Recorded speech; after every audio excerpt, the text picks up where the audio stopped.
Vamos ficar com o resumo desta quinta-feira, 27 de janeiro, da novela O Clone. O delegado diz a Maísa: bom, então a senhora só tem empregados antigos. Mas entrou alguém na sua casa, um estranho, alguém que a senhora possa ter desconfiança? Maísa diz que eles fizeram algumas reformas e os operários ficaram lá dentro o tempo todo. E tem mais uma pessoa que também tinha trânsito livre pela casa. O delegado pergunta quem era. Maísa diz: o segurança da minha filha. Lidiane olha para Maísa já imaginando que ela está armando para cima do namorado de Mel. Maísa pega um papel e diz que o endereço da firma que fez a reforma da casa, o nome do responsável pela obra e o nome e o endereço também do segurança. Ele mora em São Cristóvão, o nome dele é Alexandre Cordeiro. Tudo está no papel. Edivaldo diz a Léo que ele conversou agora com a mãe dele e ela contou para ele sobre a confusão toda. Léo diz: pois é, mentira não se cria por muito tempo, né? Edivaldo diz que a mãe dele pode até ter mentido para ele, mas eu não menti não, eu sempre quis ser o teu pai. Eu acompanhei todo o tratamento que a tua mãe fez para você nascer. A gente já tinha planejado tudo quando você chegasse. Léo diz a Edivaldo que ele descobriu que ele não pode ter filho. Edivaldo diz que isso é uma outra história. Para isso eu estava me apegando a Santo Expedito, que é o santo das causas impossíveis. Eu tenho fé nele. Para Santo Expedito não existe, não pode. Agora a tua mãe não quis esperar, o que ela fez também foi me dar uma boa bolada nas costas com essa história, entendeu? Léo diz: eu sei. Edivaldo diz que ele sempre quis ficar perto dele quando ele era pequeno, mas não sabia como a mãe dele iria reagir. Pô, cara, eu tava mordido, muito mordido mesmo. Mas quando ela chegou pra mim e me pediu pra ser o teu pai, eu amoleci, né? Eu vi que ela tava se retratando, aí eu desculpei tudo. Léo diz que ele foi bacana com ele. Edivaldo diz que ele viu de cara que ele não aceitou ele como pai. Léo acha graça e fica envergonhado. Edivaldo diz: oh meu Deus, você ficava dando volta para não me chamar de pai. Não queria me chamar de Edivaldo, mas também não conseguia me chamar de pai. Agora você falou, Edivaldo, firme. Olha, eu não me importo com isso não, pode chamar assim mesmo. Léo diz que o pai dele está voltando amanhã de São Paulo e vem buscar ele. E a minha mãe tá aí chocada, porque ela acha que eu tô desprezando ela. Mas depois eu volto. Sei lá se eu volto também, mas também não vou desmerecer a minha mãe por causa disso, não. Edivaldo diz que a avó dele tem razão. Parece que ele não se apega a nada. Léo acha graça e pergunta se ela falou isso, foi? Edivaldo diz que ela e a mãe dele vivem se queixando disso. Léo diz a Edivaldo que agora que ele vai começar a saber quem ele é. Agora que eu encontrei o meu pai, eu vou começar a me entender, só agora. Edivaldo diz que compreende ele. Bola pra frente, garotão. Albieri visita Lucas no escritório e pede para ele falar dele. Lucas diz que ele está bem, só está com as dificuldades que ele já conhece, mas ele está na reta final. O Lobato está resolvendo a minha separação com a Maísa. A Jade já conseguiu o divórcio dela. Agora a gente só está esperando o tempo que a religião dela exige para que ela saia de casa. Albieri pergunta para ele se existe algum aventureiro dentro dele, um homem com uma sede insaciável de vida. Lucas sorri e pergunta se ele está pesquisando ele, é isso? Albieri diz que ele tem essa curiosidade. Lucas diz que ele acha que existe dentro de todo mundo, né, Albieri? A gente fica tão preso às convenções, às regras, a gente fica tão limitado com a nossa educação. Eu acho sim que existe uma nostalgia de um selvagem marinheiro dentro de todo mundo. Albieri diz para ele esquecer o mundo e falar dele. Ele lembra que quando ele era jovem ele queria mandar essa empresa pro alto e queria estudar música, dar concertos de violão. Lucas diz: pois é. Albieri pergunta se isso era manifestação da juventude dele ou do lado aventureiro dele. Lucas diz que o Lucas que ele está vendo lá não tem nada a ver com ele. Às vezes ele se olha no espelho e se sente fantasiado. Esse Lucas é uma invenção do meu pai. Albieri manda ele tirar essa fantasia e pergunta o que ele vê. Lucas diz: um homem livre, que pode tudo, que não tem compromisso com nada. Será que se o meu pai não tivesse me reprimido tanto, eu teria essa sede total de liberdade? Eu acho que eu nem pensaria nela, Albieri. Albieri diz que ele gostava de dormir ao ar livre, não gostava? Lucas diz que ele lembra que quando ele era criança ele queria porque queria dormir na rua, embaixo das estrelas. A Dalva ficava para morrer, você pode perguntar para ela. Lobato aparece e cumprimenta Albieri. Lucas pergunta: e aí, como é que foi?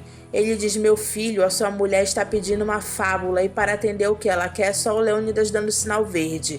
E eu particularmente não acredito que ele dê. Lucas pergunta quanto é que ela quer. Albieri fica observando Lucas e diz que ele e Léo têm gestos idênticos. Dona Mocinha pergunta a Léo o que ele tem que ela não entende. Léo acha graça. Edna contrata Anita para trabalhar na clínica. Mel pede para Xande entrar com ela em casa e diz que ele não tem que ficar se estressando com a mãe dela. Xande diz que ele sabe, mas para que provocar? Ela diz que não é provocar, é situar. Você não pode mais ficar se sentindo segurança da casa. Você tem que se colocar como o meu namorado. Agora vamos entrar. Xande aceita e os dois entram na mansão. Dalva fica feliz ao ver Xande e pergunta se ele quer comer alguma coisa. Ele diz: não, dona Dalva, obrigada. Então você fica à vontade que eu vou ver se a Mel precisa de alguma coisa. Mel diz a Dalva que ela tá muito feliz. Dalva diz que dá pra ver no olho dela que está brilhando. Mel diz que o Xande também tá muito feliz. Eu nunca pensei que eu fosse encontrar uma pessoa que me entendesse tanto, que fosse parecido comigo. Sabe aquele cara que acha que ele nem existe no mundo? Dalva diz: o príncipe encantado. Mel diz que ele existe sim, eu achei, Dalva, é o Xande. Dalva diz: benza-te Deus. Mel diz que ela se sente segura perto dele e chega até se sentir bonita. Mas você é bonita, nem precisava lhe dizer, a gente falando e você não acreditava. Maísa chega em casa e encontra Xande na sala. Ele olha sério pra cara dela. Ela, para ofender Xande, diz que o marido de uma amiga dela está precisando de um segurança. Você tá livre? Ou trabalha agora no bar da sua mãe, entregando quentinhas, quem sabe? Xande diz que ele gostaria de se explicar para ela, esclarecer qualquer mal-entendido que tenha ficado. Maísa diz que ele não tem nada para explicar. Você tem que entender, você não é para minha filha. Xande segura a raiva e diz: sim, senhora. Maísa diz que se o sogro dela e o marido não tiveram coragem para dizer para ele diretamente, ela diz: ninguém nessa casa é a favor desse namoro. Estão todos colocando panos quentes para não desagradar a Mel, é só isso. Mel aparece e diz oi para a mãe dela. Maísa séria diz oi e diz para ela não chegar tarde. Mel pergunta a Xande se ela falou alguma coisa para ele. Xande diz: não, nada, vamos embora. A Mina diz a Said que ela quer voltar para a festa. Said diz que se é isso que ela quer, ele manda marcar passagem. Jade pede para Said ir até o quarto dela. E a Mina vê tudo achando estranho. A Mina conta tudo para a Rania, que pergunta se ela acha que eles podem estar se harmonizando. A Mina diz que Jade é muito engenhosa. Ela já notou que Said está ficando cada vez mais apegado a você. E ela deve estar morrendo de medo de ficar jogada ao vento. Ela vai fazer de tudo para segurar os olhos dele de novo. Rania diz que isso não pode acontecer, ela não vai deixar. A Mina diz que ela tem Zoraide do lado dela. Rania pede para a Mina ficar com ela, pelo menos até acabar o prazo dela ir embora. Se eu não for a primeira esposa agora, eu não vou ser nunca mais. É a grande chance da minha vida. A Mina diz: tá bom, eu fico. Jade pede para Said para ele deixar ela ficar com Radija. Ele diz: nunca, Radija pertence a mim e a minha família. O lugar dela é dentro da minha casa. Jade diz que o tio Ali deixou ela ficar com a mãe dela quando o pai dela morreu. Ele não me separou dela. Said diz que a mãe dela não iria renegar a religião e os costumes deles para ir se atirar nos braços de um brasileiro. Por isso teu tio teve pena dela. Jade diz para Said que ele sabe que o melhor para Radija é ficar com ela. Ele sabe que ela sempre foi uma mãe dedicada. Said diz: uma mãe que dá o exemplo a uma filha que ela tá dando não pode ser chamada de mãe dedicada. A minha filha não há de ser como você, Jade. Jade se irrita e pergunta como ela é. Ela manda ele dizer e diz que se ela não respeitou os costumes, ele também não respeitou. Se eu não obedeci os ensinamentos do profeta, você também não obedeceu, porque você não usa o seu comportamento com o mesmo peso e a mesma medida que está usando para julgar o meu. Você está tendo um caso com a mulher do Lucas, Said. Você está tendo sim, não nega, porque eu sei que tá. Até joias você deu para ela. Você sai com ela de noite pela rua. Ela diz que ela pode denunciar ele. Ela arruma 4 testemunhas que vão jurar na frente do Cher. Aí você vai levar as 80 chibatadas para servir de exemplo. Said diz: pois faça isso, faça. Por que não faz, hã? Agora, Jade, nem que você me peça, nem que você me implore como você me implorou da outra vez. Eu não quero mais, você vai viver o que escolheu viver. Mas para isso vai pagar um preço, e o preço vai ser Radija.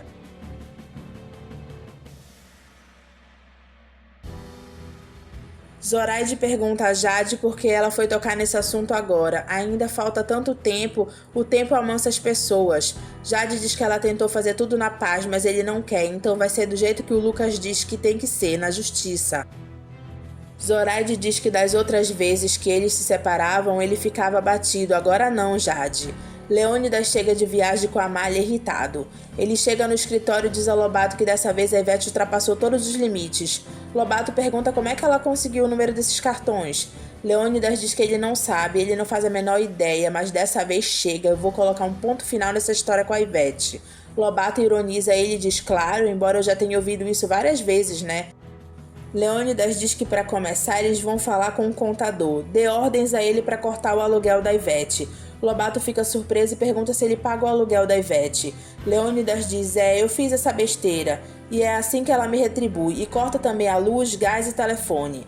Lobato espantado diz, luz, gás e telefone? E devolve também todos os carnês de prestação de contas de geladeira, de roupa, todos os carnês que ela mandou para cá. Lobato diz, carnê também, Leônidas? E corta também a pensão. Lobato diz, pensão, Leônidas? Você paga pensão a Ivete? Leônidas diz que é uma bobagem insignificante que ele manda pra ela todo fim de mês. Agora ela vai ver com quem ela tá lidando. Custou, mas ela me tirou do sério. Lobato ironiza novamente e diz, claro, eu tô sentindo firmeza, ótimo. Leônidas manda ele fazer diferente, manda ele trazer esse material na mesa dele que ele faz questão de devolver pessoalmente. Thelminha conta para Mel que Lidiane encontrou um fumo do Cecel dentro da caixinha de fósforo. Mel diz que ela não sabe como é que ele pode gostar disso. Ela nunca experimentou e não tem a menor vontade. Cecel diz, pô, peraí gente, do jeito que vocês estão falando eu só dou um tapinha de vez em quando. Thelminha diz, muito de vez em quando. Xande não gosta da atitude de Cecel. Escobar chega na festa da banda de Nando. Carol diz a Clarice que ele está chegando. Escobar olha na direção de Clarice e ela pergunta a Carol se ele tá sozinho. Ela diz tá sozinho. Clarice diz ui.